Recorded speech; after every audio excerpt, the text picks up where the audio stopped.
Student, आज हम worksheet number 71 के अंदर chapter number 6 line and angles में रिवीजन करेंगे वर्कशीट नंबर 19 एंड 20। बच्चे हमारे कंटिन्यूसली अभी रिवीजन ही चल रहा है ताकि हम लोग काफ़ी इम्प्रूवमेंट कर सकें और जो हमारी बेसिक वीकनेस है मैथ्स के अंदर वो हमारी दूर हो सके।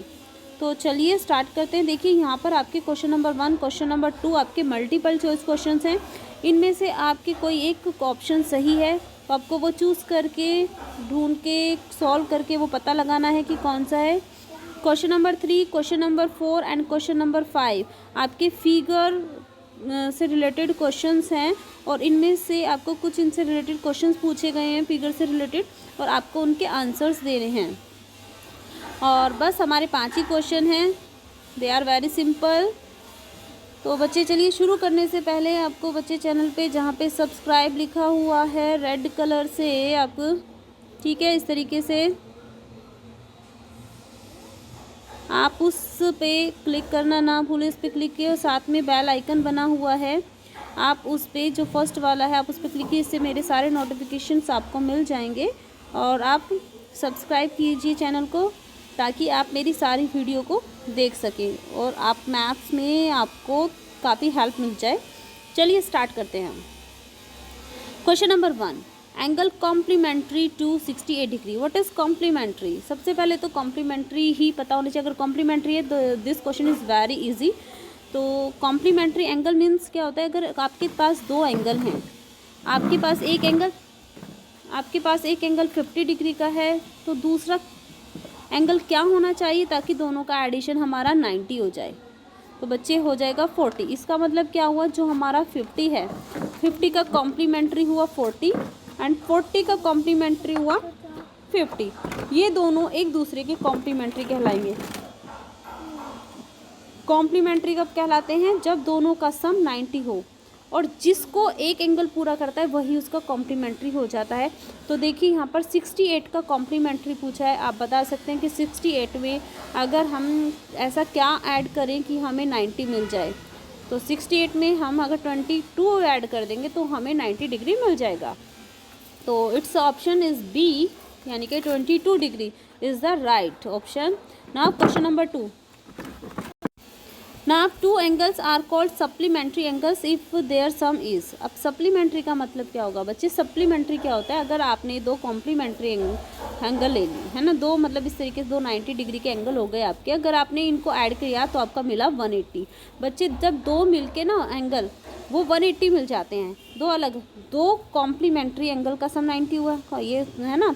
इसी तरीके से तो जब हम दो कॉम्प्लीमेंट्री एंगल्स को ऐड कर देते हैं ना तब हमारा वो सप्लीमेंट्री एंगल बन जाता है। तो टू एंगल्स आपके सप्लीमेंट्री कब कहलाएंगे? जब उनका सम 180 डिग्री हो। इसका मतलब option C is the right option. Now question number 3, in the given figure write the following. First है कॉरस्पॉन्डिंग एंगल ऑफ 4। तो कॉरस्पॉन्डिंग एंगल क्या होता है? कॉरस्पॉन्डेंस होता है बच्चे जैसे है कि आपके फ्रेंड है, आपकी मदद कहते हैं कि आप उनके ही संगत में रहो, संगत यानी कि उन्हीं की कॉरस्पॉन्डेंस में रहो जो अच्छे हैं। तो एक तरीके से हमारा कॉरस्पॉन्डिंग हम थोड़ा सा यहाँ पे मैथ से थोड़ा सा रिलेट कर लेते हैं। तो ये जो आपकी एक लाइन है, जो तिर्यक जो आपकी है ना ट्राइसेक्टर जो लाइन हो जाएगी यहाँ पे है ना, उसके एक ही तरफ की जितने भी एंगल्स होंगे वो सारे के सारे कॉरस्पॉन्डिंग एंगल के अंदर ही आ जाएंगे। लेकिन कौन से एंगल का कौन सा कॉरस्पॉन्डिंग एंगल होगा वो हमें देखना है। तो जैसे आप पूछा है यहाँ पे क्वेश्चन नंबर, यहाँ पे एंगल 4 के बारे में पूछा है। अब एंगल 4 आपका ये रहा, एंगल 4 का कॉरस्पॉन्डिंग एंगल क्या होगा? बच्चे ध्यान से देखो, ये एम लाइन के नीचे की तरफ है तो एन लाइन के भी नीचे की तरफ ही आपको देखना होगा। तो 4 का जो कॉरस्पॉन्डिंग एंगल क्या होगा? ऑब्वियसली 8 ही है नीचे की तरफ, तो 4 का कॉरस्पॉन्डिंग 8 हो जाएगा। इसी अगर हम 5 का देखेंगे, 5 लाइन के ऊपर है तो 5 का कॉरस्पॉन्डिंग क्या होगा? वो भी एम के ऊपर ही होगा, यानी कि 1 हो जाएगा। आपको लाइन के जो आपका जो ट्राई सेक्टर है उसके एक ही तरफ देखना है। आप ये मत कहना कि 5 ऊपर है तो इधर 2 पर, नहीं। जब हम इस जो ट्राई सेक्टर लाइन के जब राइट साइड में देखेंगे तब हमें राइट में देखना है। तो अब आप मुझे ना कमेंट करके बताएंगे जो 7 है उसका कॉरस्पॉन्डिंग एंगल कौन सा होगा और आपका 6 का कॉरस्पॉन्डिंग एंगल क्या होगा, ठीक। ठीक है, ये आपका होमवर्क है। इसके बाद आ जाते हैं आपका जो पी पार्ट है आपका alternate interior angle. Alternate interior angle आपका जब अंदर की तरफ होगा, ये इंटीरियर हुआ, ये सब चारों एंगल जो है लाइन के अंदर की तरफ है, तो ये इंटीरियर एंगल होगा। और इंटीरियर एंगल आपका पूछा हुआ है 5 का इंटीरियर अल्टरनेट ये है, यानी कि अंदर की तरफ ही हम 5 से चले, 4 को छोड़ दिया, किसी भी डायरेक्शन में चलो। अगर आप 5 इधर से लोगे, इधर चलोगे तो 6 को छोड़ोगे 3 आ जाएगा, और अगर इधर छोड़ोगे 4 को छोड़ोगे 3 आ जाएगा। दोनों डायरेक्शन से कैसे भी चलो वो हो जाता है आपका, एक को छोड़ के आगे बढ़ना वो होता है अल्टरनेट। अब इंटीरियर है तो लाइन के अंदर ही होंगे, पर अंदर केवल लाइन के 4 एंगल दिख रहे हैं, 4, 5, 6 एंड 3। और दूसरा एक और तरीका है अल्टरनेट का पता करने का, आप एस बना दो। ठीक है, आपने एस बनाया, हम दूसरी तरफ भी एस बना देते हैं, तो 4 और ये 6 ब्लू लाइन के अंदर आ गए, तो ये आपके अल्टरनेट इंटीरियर एंगल है, एंड 5 और 3 आपके अल्टरनेट इंटीरियर एंगल है। क्लियर हो गया होगा। इसके बाद है आपका वर्टिकली अपोजिट एंगल। अब vertically opposite angle of 2, vertically जैसे आपकी सीजर होती है, एक्स होता है ना, ये इस तरीके से सीजर हो गई। सीजर को जब आप तो इधर से ओपन करते हैं तो ऑटोमेटिकली आपका इस साइड से भी, दूसरी साइड से भी उतना ही ओपन होता है जितना कि आपका इसके बिल्कुल अपोजिट साइड से। तो बेटा ये अपोजिट साइड में ही जो आपके एंगल बनते हैं, ये एंगल ग्रीन वाला ग्रीन के बिल्कुल अपोजिट है, येलो वाला येलो के अपोजिट है, तो ये दोनों एक दूसरे के वर्टिकली अपोजिट एंगल है जो वर्टेक्स के दोनों तरफ बनते हैं। तो यानी कि एंगल 2 है आपका ये रहा, और एंगल 2 के बिल्कुल सामने कौन सा एंगल है, 4 है ना, तो ये आपका वर्टिकली अपोजिट होगी। अब मुझे आप कमेंट करके एंगल 1, एंगल 5 और एंगल 8 के वर्टिकली अपोजिट एंगल बताएंगे। क्लियर हो गया। इसके बाद आप आ जाते हैं D, linear pair of 7। Linear pair का मतलब क्या होता है कि जिन एंगल को बन के आपकी एक स्ट्रेट लाइन बन जाती है या 180 डिग्री बन जाता है, वहाँ पे आपका लीनियर पेयर ऑफ एंगल कहलाता है। तो यहाँ पर देखिए 7 का है, ध्यान से देखिए, जो 7 का पूछा है, 7 से आपका स्ट्रेट लाइन कहाँ बन रही है, 7 में अगर आपने 8 ऐड कर दिया तब आपकी वो स्ट्रेट लाइन बन रही है, देखो है ना। इसी तरीके से अगर एक और जगह बन सकती है, 7 में आपने 6 की एंगल ऐड कर दिया तब भी आपके एक स्ट्रेट लाइन बन रही है। इसका मतलब जो आपका एंगल 7 और एंगल जो 8 है वो लीनियर पेयर है, और एंगल 7 और एंगल 6 आपके लीनियर पेयर हैं। क्लियर हो गया होगा। इसके बाद आ जाते हैं क्वेश्चन नंबर 4। क्वेश्चन नंबर 4 में आपका ए बी पैरेलल, ये जो सिंबल होता है बच्चे, है ना, ये पैरेलल का होता है, 2 लाइनें पैरेलल होती हैं तब ये सिंबल यूज़ होता है ना। 2 लाइनों को एक लंबाए रूप में खड़ा कर दो, स्टैंडिंग पोजीशन में पोल के रूप में खड़ा कर दो, तो वो आपका पैरेलल का सिंबल बन जाता है। तो जो लाइन पैरेलल होती हैं उनके बीच में ये साइन आ जाता है, जैसे यहाँ पर ए बी के बीच में ए बी और सी डी के बीच में पैरेलल है, और ये ई एफ, यानी कि तीनों एक दूसरे के पैरेलल है, तो A B obviously E F के पैरेलल हो गई। जैसे घर में 3 भाई हैं, तो एक भाई दूसरे का भाई, दूसरा भाई तीसरे का भाई, तो तीसरा पहले का ऑटोमेटिकली हो जाएगा भाई। ठीक है, तो अब इसी तरीके से आपको फाइंड क्या करना है, आपको फाइंड करना है angle M H D, H K L and H K B, ये फाइंड करना है। अब ध्यान से देखो, यहाँ पर आपको जो एम एच है ये लाइन और जो के एल है ये भी आपको पैरेलल दी हुई है, ये ध्यान रखना क्योंकि यही क्वेश्चन को घुमा सकती है। आपका जो एम एच डी है, एम एच और डी, आपको ये एच फाइंड करना है। तो आपको आसानी से दिख रहा होगा, सबसे पहले आपका ऑब्जर्वेशन होना चाहिए, बहुत अच्छे से आपको देखना है कहाँ से क्या एंगल निकल सकता है। फिर तो ये देखिए ये 60 दिया हुआ है, ये कैसे निकल सकता है, अभी आपने देखा लीनियर पेयर बन रहा है ना 60 का एच। देखो देखते ही डायग्राम देखते ही मैंने फिंगर करी है, ये कैसे बन रहा है, एक स्ट्रेट लाइन। तो आपका 60 प्लस एच कितना होगा, 180। तो अगर आपने 60 माइनस कर दिया 180 में से तो आपको एच मिल जाएगा। ठीक है, यानी कि कितना हो जाएगा आपका, ध्यान दो, अगर आपने 120 बचेगा ना भाई, अगर माइनस कर दिया तो 120 बचा, तो आपका ये एच जो एंगल आ गया 120 आ गया, बहुत इजीली आ गया। अब ध्यान से देखना दूसरे वाला एच के एल ये वाला पूरा फाइंड करना है, यानी कि ये और ये पार्ट। ये देखो जो ये वाला पार्ट है बच्चे, ये देखो जो आपकी ए बी लाइन है वो सी डी के पैरेलल है, और यहाँ पे जो एस से के तक एक आपकी तिर्यक रेखा है। तो आपका यहाँ पर एस बन रहा है कि नहीं बन रहा? बन रहा है। तो ये आपका एस के अंदर कौन कौन सा एंगल आ रहा है? 25, और यहाँ पे ये वाला पार्ट के इधर।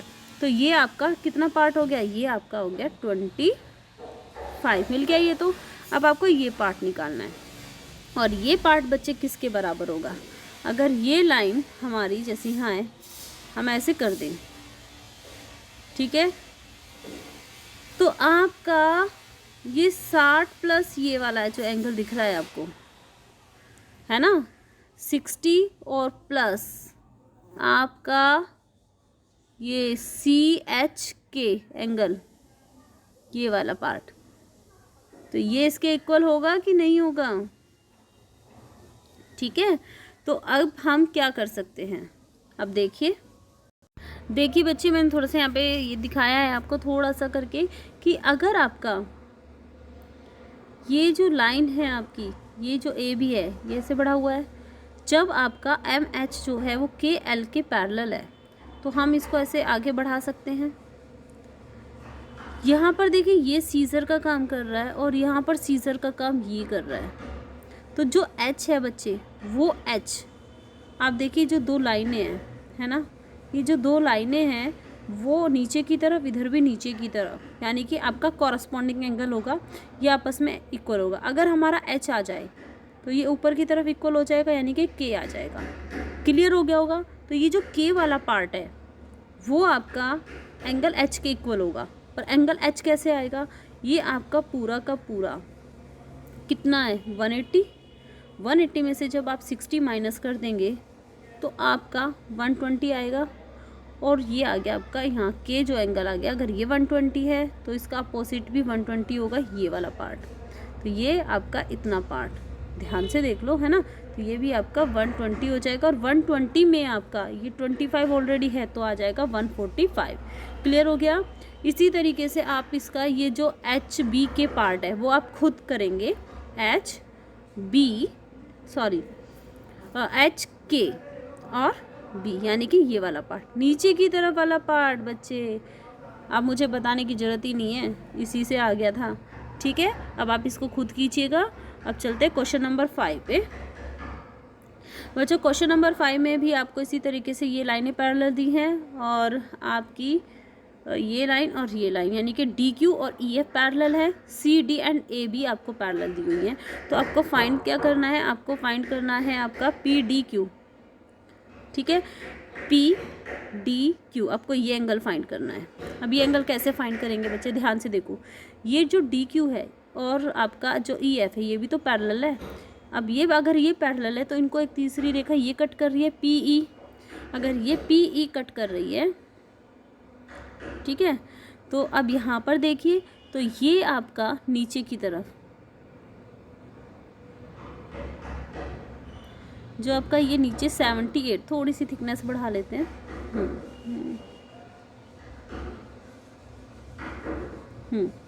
तो ये जो 78 है आपका, वो आपका नीचे की तरफ है, और इसी तरीके से आपका यहाँ पर ये भी नीचे की तरफ हुआ, ये भी 78 के, ये आपका जो डी पार्ट है वो 78 हुआ। और आपका जब ऊपर वाला पार्ट क्या हो जाएगा बच्चे? नीचे वाला पार्ट और नीचे वाला पार्ट ये कॉरस्पॉन्डिंग हो गए, तो टोटल देखो कितना बन रहा है, 180। अगर 180 में से आपने 78 माइनस कर दिया तो आपका ये पी डी क्यू जो एंगल है वो आ जाएगा। क्लियर हो गया आपको? यानी कि आपका 162। क्या ये सही है? ध्यान से देखिए, क्या ये एंगल आपका सही होगा? मुझे तो नहीं लगता। देखिए भाई, ये देखिए ना, ये दो पैरेलल लाइन हो गई। फिर से मैं एक बार समझा देती हूँ। देखो ये दो आपका ये 78 है, अब यहाँ पर ये भी आपकी पैरेलल लाइन है, ये आपकी तिर्यक रेखा है, ये है तिर्यक रेखा। ध्यान से देखना बच्चे, क्या मिस्टेक हुई थी? ये जो आपकी लाइन जा रही है वो ऐसे जाएगी, ना कि यहाँ से, तो आपका ये वाला पूरा पार्ट, ठीक है, इस पूरे पार्ट के इक्वल होगा। समझ गए? अब ध्यान से देखिए, तो आप अगर ये वाला पार्ट निकाल लेंगे तो वो इसके बराबर होगा या नहीं होगा? ठीक है, ये आप कर सकते हैं, ध्यान से देखिए। चलिए, और नहीं तो हम इसको बता देते हैं पहले। इसको अभी छोड़ दो, आपको ये थोड़ा क्लियर नहीं होगा, मैं अभी बताऊंगी आपको। जो AEB पार्ट है, AEB, बच्चे तो सीधा स्ट्रेट लाइन है, तो AEB एंगल कितना हुआ? 180। आंख बंद करके इसका आंसर लिख दो, 180। अब आ जाओ DEF, आपका D, E और F, आपको ये एंगल भी फाइंड करना है। और आपको AED, A, E और D ये भी फाइंड करना है बच्चे। तो सीधा सीधा है ना, देखो ये 34 है, तो ये भी कितना हुआ? 34। तो अब आप बता सकते हो 34, 78 और ये बीच वाला पार्ट मिला के कितना बन रहा है? 180। जब आप 34 और 78 को ऐड कर दोगे, ऐड करके 180 में से माइनस कर दोगे, तो सिर्फ ये वाला पार्ट बचेगा ना, जो ब्लू वाला पार्ट है। तो आप इन दोनों को ऐड करना और ऐड करके आप 180 में से माइनस कर देना, आपका ये आंसर आ जाएगा। तो अब ध्यान से देखो, ये भी आपका 34 आ गया, ठीक है। अब जो ये पार्ट है और ये पार्ट है, ये जो पार्ट आपका आएगा ना, जितना माइनस करके आएगा, वही पार्ट आपका डी के इक्वल होगा। क्लियर हो गया? तो अब आप ये क्वेश्चन कीजिए और इसका जो आंसर है फाइनल, आप मुझे कमेंट करके बताइए। उम्मीद करती हूँ आपको सारे आपके जो डाउट्स हैं और आपको ये जो वर्कशीट है वो समझ में आ गई होगी। थैंक यू बच्चों।